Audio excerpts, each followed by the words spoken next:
Executive producer ಆಗಿದ್ದಾಗ ಒಂದಂತೂ ಸಿಕ್ಕಾಪಟ್ಟೆ ಪ್ರಾಬ್ಲಮ್. ಅಂದರೆ ಪ್ರೊಡ್ಯೂಸರ್ ಏನು ಬಜೆಟ್ ಇರುತ್ತೋ ಹೇಗಿದ್ದನ್ನು ಬೇಕೋ ಅವ್ರ ಹತ್ರ, ಪ್ಲಸ್ ಡೈರೆಕ್ಟರ್ಗೆ ಏನು ರಿಕ್ವೈರ್ಮೆಂಟ್ ಇದೆ ರಿಕ್ವೈರ್ಮೆಂಟನ್ನು ತಲುಪಿಸ್ಬೇಕು, ಇಲ್ಲಿ ಬಜೆಟು ನೋಡಬೇಕು.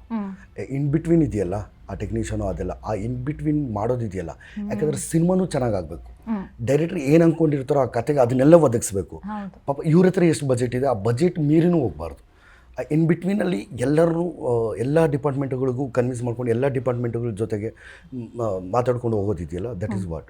ಫಾರ್ ಎಕ್ಸಾಂಪಲ್ ಏನು ಅಂತಂದರೆ, ಈಗ 1 hour ಎಕ್ಸ್ಟ್ರಾ ಆದರೆ ಎಕ್ಸ್ಟ್ರಾ ಬಾಟ ಕೊಡಬೇಕು ಸರ್ ಅಂತಾರೆ. ಆದರೆ ಅವ್ರ ಜೊತೆಗೆ ನಾವು ಹೇಗೆ ನಡ್ಕೋತೀವೋ ಅದ್ರ ಮೇಲೆ ಡಿಪೆಂಡ್ ಆಗುತ್ತೆ. 1 hour ಅಲ್ಲ 2 hours ಅವರು ಮಾಡಿ ಅಣ್ಣ ಪರವಾಗಿಲ್ಲ ಅಂತ ಹೇಳ್ತಾರೆ.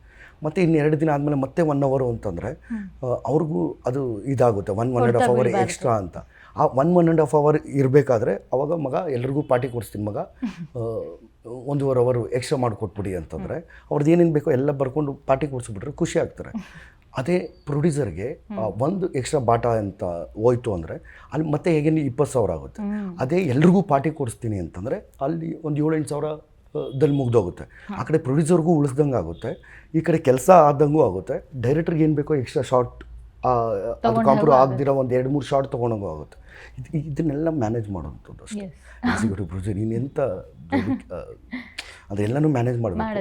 ಬಟ್ ಪ್ರಾಡಕ್ಟ್ ಆದಮೇಲೆ ಆ ಪ್ರಾಡಕ್ಟ್ ಹೆಂಗೆ ತಲುಪಿಸ್ತೀವಿ ಅನ್ನೋದು ವೆರಿ ಇಂಪಾರ್ಟೆಂಟ್ ಆಗಿರುತ್ತೆ. ಪ್ರಾಡಕ್ಟ್ ಪ್ರೀ ಪ್ರೊಡಕ್ಷನು ಅಷ್ಟೇ ಇಂಪಾರ್ಟೆಂಟ್ ಆಗಿರುತ್ತೆ, ಆಯ್ಕೆ ಮಾಡೋದು. ಅದರಲ್ಲಿ ಈಗ ಮಂಜು ಅವರು ಒಂದು 200 ಸಿನಿಮಾಗಳನ್ನ ಮಾಡಿದ್ದಾರೆ. ನಾವು ಅವ್ರನ್ನ ಬಿಗ್ ಬಾಸ್ ಮನೆಯಲ್ಲೂ ಸಹ ಪರ್ಸ್ನಲ್ ಆಗಿ ಹತ್ತಿರದಿಂದ ನೋಡಿದಾಗ ಆಗಿದೆ.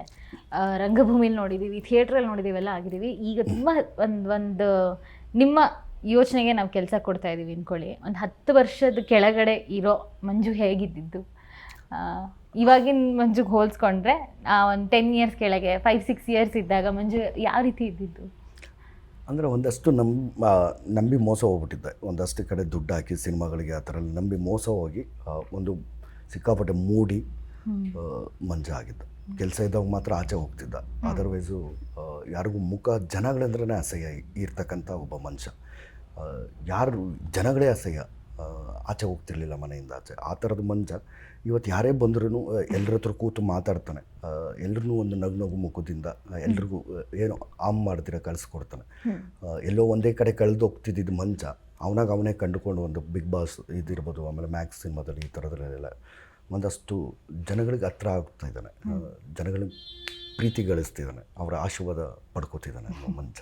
ಈಗ ಚೈಲ್ಡ್ಹುಡ್ ಮಂಜು ಹೇಗಿದ್ದಿದ್ದು? ಚೈಲ್ಡ್ಹುಡ್ ಮಂಜು ಸಿಕ್ಕಾಪಟ್ಟೆ ತರಲೆ, ಸಿಕ್ಕಾಪಟ್ಟೆ ಸ್ಪೋರ್ಟ್ಸು, ಸಿಕ್ಕಾಪಟ್ಟೆ ತರಲೆ, ಊಟ ಇಲ್ಲ ಅಂದರೆ ಕೋಪ, ಜಗಳ, ಈ ಥರದ್ದು ತೀಟೆ. ತರಲೆ ಅಂದರೆ ತರಲೆ.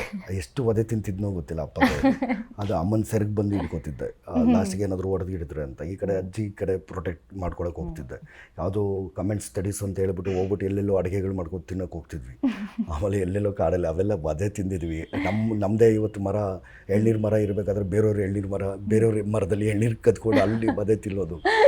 ಆಮೇಲೆ ಈ ಥರದ್ದು ಒಂದಷ್ಟು ತರಲೆ ಕೆಲಸಗಳು.